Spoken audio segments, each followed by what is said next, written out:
লীগধর জেলে ভর আওয়ামী লীগের কার্যক্রম নিষিদ্ধের পর এবার এমন বার্তায় দিলেন হাসনাত আব্দুল্লাহ। নিজের ভেরিফাইড ফেসবুকে একটি স্ট্যাটাসে তিনি এমন কথা লিখেন। তার এমন স্ট্যাটাসের পর শুরু হয়েছে নানামুখী আলোচনা। এমন কথা বলে হাসনাত ঠিক কি বার্তা দিতে চেয়েছেন, তার সমর্থকদেরই বা তিনি কি নির্দেশনা দিলেন তা নিয়ে চলছে বিশ্লেষণ।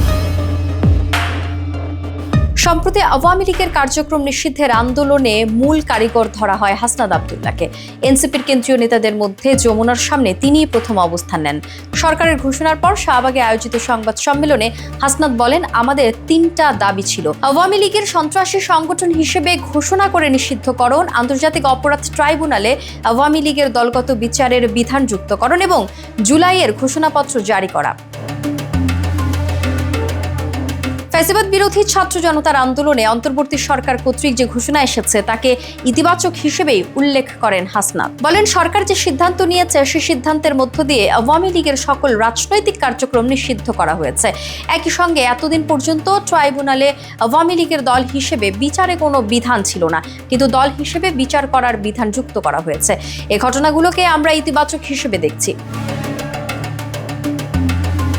লীগধর জেলে ভর স্ট্যাটাসের আগের এক স্ট্যাটাসে হাসনাত দেখেন, আপনারা কেউ রাজপথ ছাড়বেন না। সরকারের সিদ্ধান্ত নিয়ে আমরা আমাদের মতামত আনুষ্ঠানিকভাবে জানাবো, সে পর্যন্ত অবস্থান ত্যাগ করবেন না।